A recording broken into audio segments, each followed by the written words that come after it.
ഈ ആഴ്ചയിലെ ആദ്യത്തെ കത്തിലേക്ക് കടക്കാം. ആർത്തവത്തിൻ്റെയും ജനാബത്തിൻ്റെയും കുളി ഒന്നിച്ച് നിർവഹിക്കാമോ?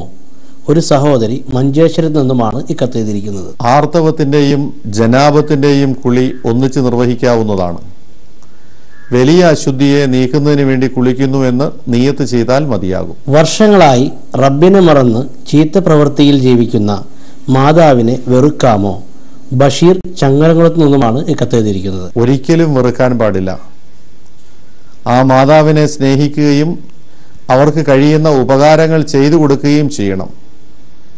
അവരെ ഉപദേശിക്കണം, ആരെ കൊണ്ടെങ്കിലും ഉപദേശിപ്പിക്കണം. അതോടൊപ്പം ആ മാതാവ് നന്നായി തീരുന്നതിന് വേണ്ടി അള്ളാഹുവിനോട് പ്രത്യേകം ദുആ ചെയ്യുകയും ചെയ്യണം. ധ്രുവപ്രദേശങ്ങളിൽ എത്തിപ്പെടുന്നവർ നമസ്കാരത്തിനും നോമ്പിനും എങ്ങനെ സമയം കണക്കാക്കണം? Doctor CK Pareethappilla, CKPS hospital, അലിയങ്ങാട്.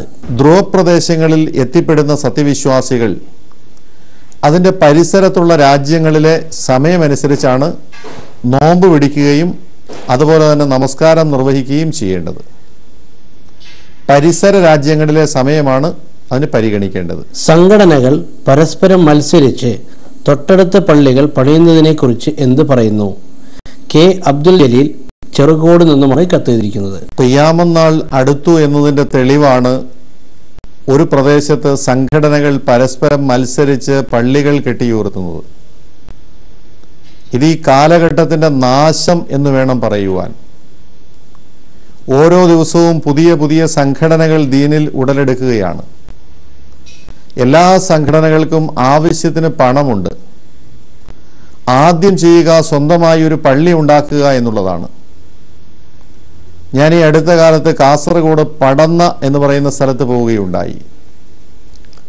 എൻ്റെ അറിവ് ശരിയാണെങ്കിൽ ഏതാണ്ട് ആ ചെറിയ പ്രദേശം പടനയിൽ 30-35 പള്ളികളുണ്ട്.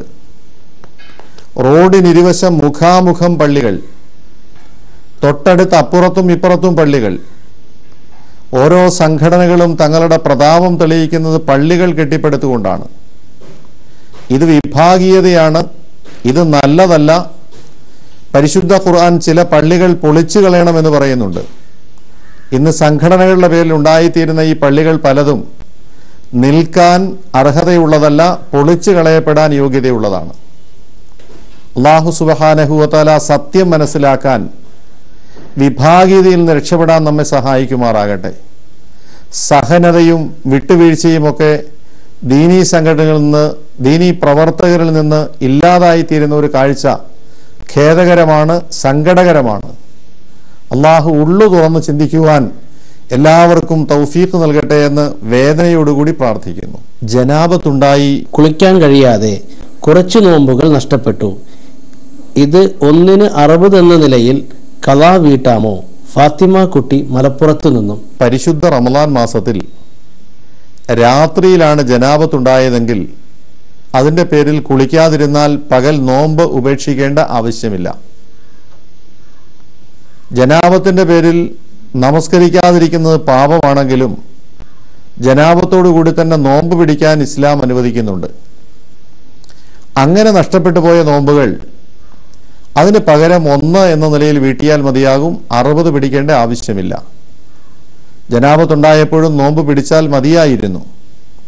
ഇനി പകൽ സമയത്താണ് നോമ്പ് മുറിഞ്ഞതെങ്കിൽ, ജനാബത്തിൻ്റെ പേരിൽ നഷ്ടപ്പെട്ടതെങ്കിൽ അത് അപകടകരമാണ്. അതിന് ഒരു നോമ്പിന് പകരം 60 നോമ്പ് തന്നെ പിടിച്ചു വീട്ടേണ്ടതുമാണ്. റമളാനിലെ നഷ്ടപ്പെട്ട നോമ്പിന് മുദ്ദ് ഉടനെ കൊടുത്തു, പക്ഷേ നോമ്പ് ഖളാ വീട്ടിയത് വൈകിയാണ്. അപ്പോൾ വീണ്ടും മുദ്ദ് കൊടുക്കേണ്ടതുണ്ടോ? റഹ്മത്ത് ആനക്കരയിൽ നിന്നുമാണ് കത്തെഴുതിയിരിക്കുന്നത്. അടുത്ത റമളാനിന് മുമ്പായി നോമ്പ് ഖളാ വീട്ടിയെങ്കിൽ പിന്നെ മുദ്ദ് കൊടുക്കേണ്ട ആവശ്യമില്ല. നേരെ മറിച്ച് ഒരു റമളാൻ കഴിഞ്ഞിട്ടാണ് ഖളാ വീട്ടുന്നതെങ്കിൽ പിന്നീട് വീണ്ടും മുദ്ദ് കൊടുക്കുക തന്നെ ചെയ്യണം. ഇമാം ഫാത്തിഹ ഓതിക്കഴിഞ്ഞ് ആമീൻ എന്ന് പറയാതെ റബ്ബി അഗ്ഫിർലി എന്ന് പറയുന്നത് കേട്ടു. ഇത് ശരിയാണോ? ഇതിന്റെ അർത്ഥം എന്താണ്? K ജസീല, തളിപ്പറമ്പ് നിന്നും. ആമീൻ ഉപേക്ഷിക്കാൻ പാടില്ല. ആമീൻ പ്രബലമായ സുന്നത്താണ്. റബ്ബി അഗ്ഫിർലി ആമീൻ എന്ന് പറയൽ സുന്നത്താണ് എന്ന് ഹദീസിൽ വന്നിട്ടുണ്ട്. അതുകൊണ്ട് റബ്ബി അഗ്ഫിർലി പറയുന്നതിന് കുഴപ്പമില്ല. പക്ഷെ ആമീൻ അപ്പോഴും വിട്ടുകളയാൻ പാടില്ല. റബ്ബി ഗഫിർലി എന്ന് പറഞ്ഞാൽ അള്ളാഹുവെ എനിക്ക് പുറത്തു തരണമേ എന്നാണ് അർത്ഥം. അപ്പോൾ വലല്ലാലീൻ എന്ന് പറഞ്ഞാൽ റബ്ബി ഗഫിർലി ആമീൻ എന്ന് പറയുന്നത് നല്ലതാണ്, സുന്നത്താണ്. ഞാൻ കുറെ സൂറത്തുകൾ പതിവാക്കുന്നുണ്ട്. അത് മഗ്രിബിന് ശേഷം തന്നെ ഓതണമെന്നുണ്ടോ? പകൽ ഓതിയാൽ കുഴപ്പമുണ്ടോ? അസ്മാ ഷെരീഫ് ഈരാറ്റുപേട്ടിൽ നിന്നുമാണ് കത്തെഴുതിയിരിക്കുന്നത്. പകലിൽ ഏത് സമയത്ത് ഓതിയാലും കുഴപ്പമില്ല. മഗ്രിബിന് തന്നെ ഓതണമെന്ന് നിർബന്ധമൊന്നുമില്ല. 6 നോമ്പ് ഷഅബാൻ 3 മുതൽ എടുത്താൽ ശരിയാകുമോ? ഹഫീസ് അലി തൃത്തല്ലൂരിൽ നിന്നുമാണ് കത്തെഴുതിയിരിക്കുന്നത്. ഇവിടെ ഷഅബാൻ കൊണ്ട് ഉദ്ദേശിക്കുന്നത് ഷവ്വാൽ ആയിരിക്കുമെന്ന് കരുതുന്നു. കുഴപ്പമില്ല, ഷവ്വാൽ തീരുന്നതിന് മുമ്പായി നോമ്പ് പിടിച്ചു വീട്ടിയാൽ മതിയാകും. തസ്ബീഹ് നമസ്കാരം പകൽ 2ആയി നമസ്കരിക്കാമോ? സൈനബ കുണ്ടയം കോവൽ എന്ന സ്ഥലത്തു നിന്നുമാണ് കത്തെഴുതിയിരിക്കുന്നത്. തസ്ബീഹ് നമസ്കാരം പകലിൽ നമസ്കരിക്കുമ്പോൾ 2-2ആയിട്ടോ 4 ഒന്നിച്ചോ ചെയ്യാവുന്നതാണ്. എന്നാൽ രാത്രിയിലാണ് നമസ്കരിക്കുന്നതെങ്കിൽ 2ആയി തന്നെ നമസ്കരിക്കേണ്ടതാണ്. റമദാനിൽ മരിച്ചാൽ ഖബറിൽ ചോദ്യമുണ്ടാകുകയില്ല എന്നത് ശരിയാണോ?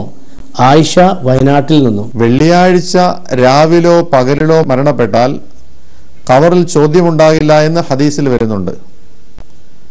റമദാനെ കുറിച്ച് ഈ പറയപ്പെടുന്നത് നല്ല സമയത്ത് മരണപ്പെടുന്നു എന്ന അടിസ്ഥാനത്തിലാണ്. അള്ളാഹു അത്തിയബു വ അക്ബറു, അള്ളാഹു സുബ്ഹാനഹു വ തആല ഇതിനേക്കാളും വലിയ പ്രതിഫലം കൊടുക്കാൻ കഴിവുറ്റവനാണ്. അള്ളാഹു ഉദ്ദേശിച്ചാൽ ചോദ്യമുണ്ടാവില്ല എന്ന് മാത്രം. ലൈലത്തുൽ ഖദറിനെ ആരെങ്കിലും കണ്ടിട്ടുണ്ടോ? സെറീന ബീവി തൂക്കുപാലം. ലൈലത്തുൽ ഖദർ എന്ന് പറഞ്ഞാൽ ആ രാവിന്റെ ചില അടയാളങ്ങൾ, ചില തെളിവുകളാണ് നമുക്ക് കാണാൻ സാധിക്കുക. മഹാനായ പ്രവാചകൻ ആ രാവിന്റെ ചില അടയാളങ്ങൾ നമുക്ക് പറഞ്ഞു തന്നിട്ടുണ്ട്. അതിന്റെ അടിസ്ഥാനത്തിൽ അന്ന് ലൈലത്തുൽ ഖദർ ആണോ അല്ലയോ എന്ന് മനസ്സിലാക്കുവാൻ അള്ളാഹുവുമായിട്ട് അടുപ്പമുള്ളവർക്ക് തീർച്ചയായും സാധ്യമാകും. അൽഹംദുലില്ലാ, ഈ റമദാൻ മാസത്തിൽ 29-ാം രാവിലായിരുന്നു ലൈലത്തുൽ ഖദർ. 29-ാം രാവ് ഹയാത്താക്കിയവർക്കെല്ലാം ഈ വർഷത്തെ മഹത്തായ ലൈലത്തുൽ ഖദറിന്റെ പ്രതിഫലം അള്ളാഹു സുബ്ഹാനഹു വ തആല നൽകിയിട്ടുണ്ടാവും. അള്ളാഹു വീണ്ടും വീണ്ടും ലൈലത്തുൽ ഖദറിനെ കണ്ടുമുട്ടുവാൻ നമ്മെ എല്ലാം അനുഗ്രഹിക്കുമാറാകട്ടെ. ഒരു വർഷത്തേക്കുള്ള അള്ളാഹുവിന്റെ വിധികൾ ഉണ്ടാകുന്നത് ലൈലത്തുൽ ഖദറിലാണോ അതോ ബറാഅത്ത് രാവിലാണോ? സുഹൈബ എന്നും കോട്ടക്കുന്നിൽ നിന്നുമാണ് കത്തെഴുതിയിരിക്കുന്നത്. 2 രാവുകളെ കുറിച്ചും ഇത്തരം ചില പരാമർശങ്ങൾ ഹദീസിലും മറ്റും വന്നിട്ടുണ്ട്. എന്നാലും ശരി, പ്രധാനമായത് ലൈലത്തുൽ ഖദറിലാണ് എന്ന് തന്നെയാണ്. കാരണം അല്ലാഹു സുബ്ഹാനഹു വ തആല പരിശുദ്ധ ഖുർആനിൽ അസന്നിഗ്ധമായി അക്കാര്യം പറഞ്ഞിട്ടുണ്ട്.